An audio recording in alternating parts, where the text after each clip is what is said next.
Right now, the global economy is hanging by a thread, and it all started with a 30-second commercial.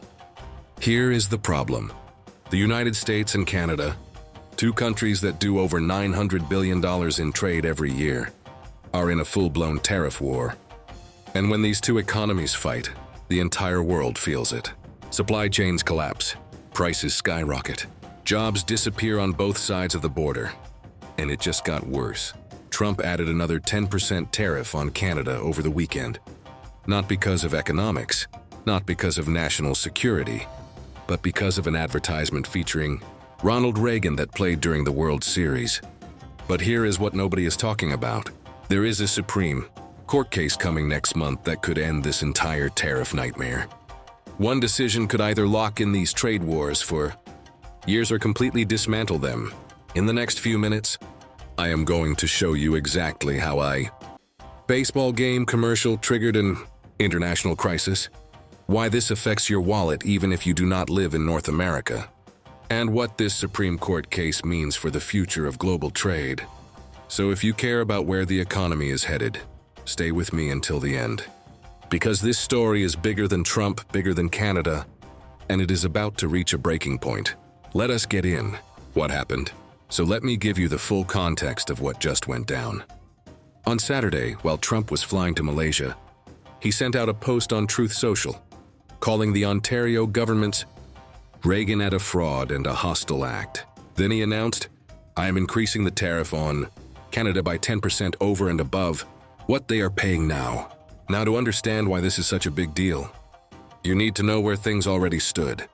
The United States has already imposed a 35% levy on all Canadian goods, though most are exempt under an existing free trade agreement.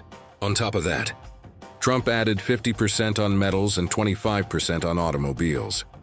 Here is the kicker. 75% of Canadian exports are sold to the United States.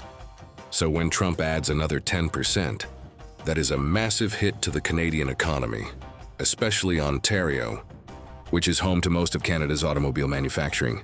And get this, Canada is now the only G7 country that has not reached a trade deal with the United States. Every other major economy made some agreement. But Canada, still out in the cold. Trade talks had collapsed just 2 days earlier on Thursday. Then this ad runs during the World Series, and that is what sets Trump off. The Reagan ad controversy. All right, so let me tell you about this Reagan ad, because this is where things get really interesting. The Ontario government sponsored a commercial featuring Ronald Reagan. They used clips from a 1987 radio address where Reagan says, "Tariffs hurt every American." Now, Reagan is the icon of Republican conservatism, so using his own words to attack Trump's tariffs, that is a power move. But the Ronald Reagan Foundation came out and criticized the ad. They said it used selective audio and video and misrepresented what Reagan actually meant in his speech. And Ontario never asked for permission to use his image. So Trump sees this ad running during the World Series and he is furious.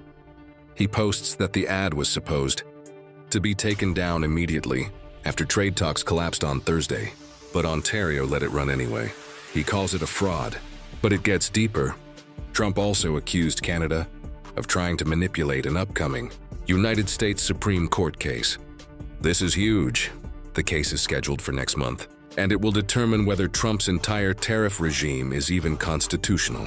Trump posted that the ad was designed to interfere with, quote, "the most important case ever," unquote. He believes Canada is trying to sway public opinion right before the Supreme Court decides. So in his mind, this is not just about an advertisement. This is about a foreign government trying to influence the highest court in America.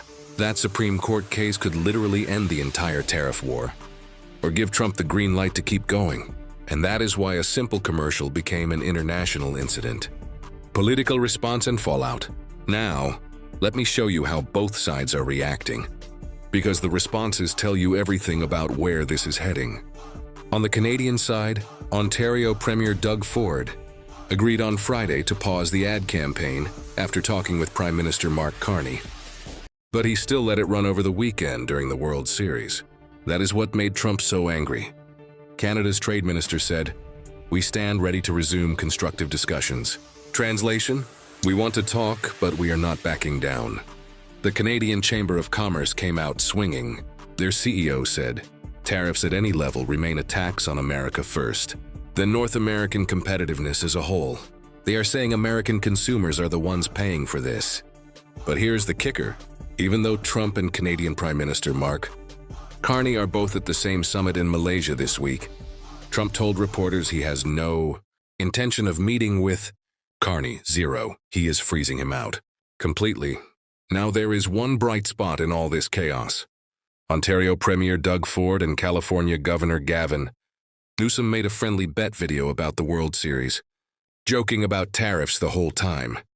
They ended it saying, "Here is to a tariff-free friendship between Ontario and California." Why should you care about a commercial and some tariffs between the US and Canada? First, the economic side. When I say 75% of Canadian exports go to the United States, we are talking about hundreds of billions of dollars in trade. Ontario alone is home to the bulk of Canada's automobile manufacturing. So when you add 10% on top of the existing tariffs, those costs do not just disappear. They get passed down to consumers. That means higher prices on cars, higher prices on building materials, higher prices on everyday products that cross the border. And this is not just a Canada problem. The United States and Canada have deeply integrated supply chains. A car part might cross the border 5 or 6 times before the final product is complete. Every time it crosses with these tariffs, the cost goes up. American manufacturers pay more. Canadian manufacturers pay more. And at the end of the chain, you, the consumer, pay more. The Canadian Chamber of Commerce got it right when they said tariffs remain a tax on America first.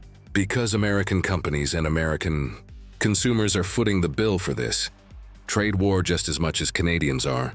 But here is the bigger picture that people are missing. This is not just about economics anymore.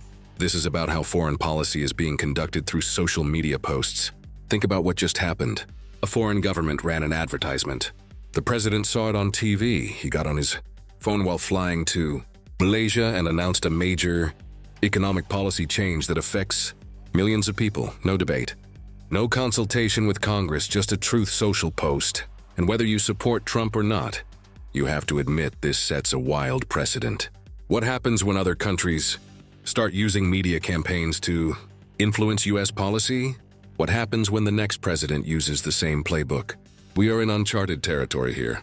Then there is the Supreme Court angle, which honestly might be the most important part of this entire story.